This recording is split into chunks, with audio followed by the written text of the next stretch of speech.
ইংল্যান্ডের অবস্থা পুরা নাজেহাল। ইংল্যান্ডের বাল্টি পুরা কাইট করে দিছে। ইংল্যান্ডের এই নাজেহাল অবস্থার জন্য সিরাজ এবং কৃষ্ণাই দায়ী। সিরাজ এবং কৃষ্ণার কারণে আজকে ইংল্যান্ড তাদের আর দিশেহারা হয়ে গেছে। ঠিক এমন একটা উল্টো অবস্থা ছিল ইন্ডিয়ার, যেখানে সবাই ভাবছিল ইন্ডিয়ান ব্যাটিং লাইন আপ যেভাবে প্রথম ইনিংসে কলাপস করলো, সেইখানটায় ইন্ডিয়ার যে ব্যাটিং লাইন আপ 224 রানে যখন অল আউট হয়ে গেল, তখন সবার মনে প্রশ্ন জাগছিল যে এই টেস্টটাতে ইংল্যান্ড মনে হয় ইনিংস ব্যবধানে জিততে পারে। কারণ ইংল্যান্ডের ব্যাটিং লাইন আপ যেভাবে ফর্মে আছে, তারা তাদের নিজেদের মাটিতে 500+ ছাড়া রানই করা তাদের পক্ষে অসম্ভব হয়ে দাঁড়াইছে, কারণ তারা করবেই এটা।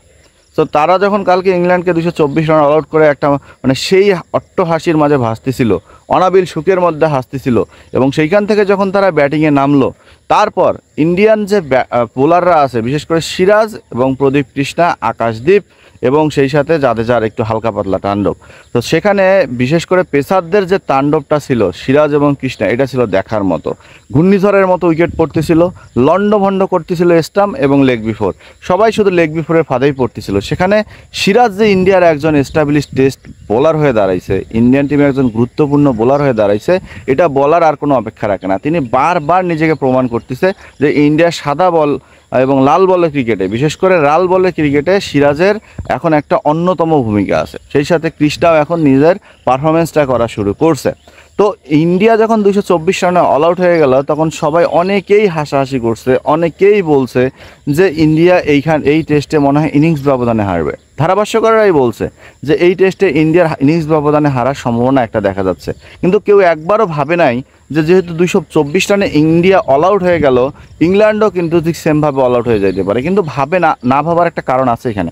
কারণ ইংল্যান্ড নিজের মাটিতে খেলতেছে, ইংল্যান্ড তাদের উইকেট সম্পর্কে জানে, ইংল্যান্ড তাদের দলের যে ব্যালেন্স টিম, তারা যে তাদের নিজেদের মাঠে খেলতেছে, তাদের যে দর্শক সব, তাদের ক্রাউড সব, সেখানে তারা কীভাবে ব্যাটিং করবে এটা সবাই জানে। এই কারণে ইংল্যান্ড সবসময় এগিয়ে ছিল।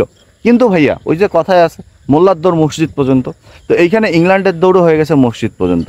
সেখানে প্রদীপ কৃষ্ণের একের পর এক লেগ বিফোরের আবেদন, আমাদের সিরাজের একের পর এক লেগ বিফোরের আবেদন, ইংল্যান্ড ব্যাটার পুরা শেষ, ইংল্যান্ডের বাল্টি পুরা কাইট।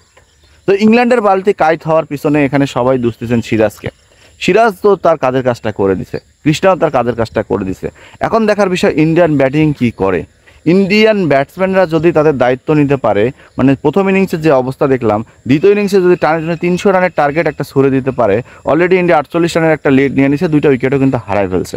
সো দ্বিতীয় দিনে ইন্ডিয়ার ব্যাটসম্যানরা, বিশেষ করে মিডল অর্ডার এবং লোয়ার মিডল অর্ডার, যদি একটু দায়িত্ব নিয়ে তৃতীয় দিন এবং চতুর্থ দিন ব্যাটিংটা ভালোভাবে করতে পারে, 2 দিন না হলেও 1 দিন বা 1.5 দিন যদি ইন্ডিয়া ভালোভাবে ব্যাটিং করতে পারে, সেখানে যদি টার্গেটটা দাঁড়ায় 300 থেকে 350 বা 400 রানের কাছাকাছি, আমি বলতেছি এই টেস্ট ইন্ডিয়া জিতবে।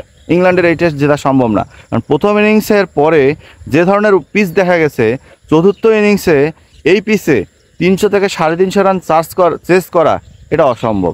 আর সিরাজ আর প্রদীপ কৃষ্ণা, আকাশদীপ সিং যেভাবে ফর্মে আছে, এভাবে ইংল্যান্ডের ব্যাটিং লাইন আপের ব্যাটাররা পায়ের নিচে মাটিও খুঁজে পাবে না এই পিচে। তো এই কারণে নিজের ফাঁদে ইংল্যান্ড যে নিজে পড়ছে, এটা বলা অপেক্ষা রাখে না। সেখানটায় জাওসাওয়াল এখনও ক্রিজে আছে, গিল নামার অপেক্ষায় আছে, কারণ নায়ের নামার অপেক্ষায় আছে, জাদেজা নামার অপেক্ষায় আছে, এবং ওয়াশিংটন সুন্দর নামার অপেক্ষায় আছে। প্রতিষ্ঠিত টেস্ট ব্যাটাররা যখন ইন্ডিয়ার নামবে, তারা যদি একটু ধৈর্য ধরে, বলকে একটু দেখে শুনে বুঝে, বলের মেরিট বুঝে, বলের লাইন বুঝে তারা ব্যাটিং করতে পারে, এবং রানটাকে যদি 300+ করে দেয়, ইংল্যান্ড এই টেস্টে চোখ দিয়ে সরিষার ফুল দেখা ছাড়া আর কোনো উপায় থাকবে না। আর রান আউটে যারা দেখছেন, তারা অবশ্যই সাবস্ক্রাইব করতে ভুলবেন না।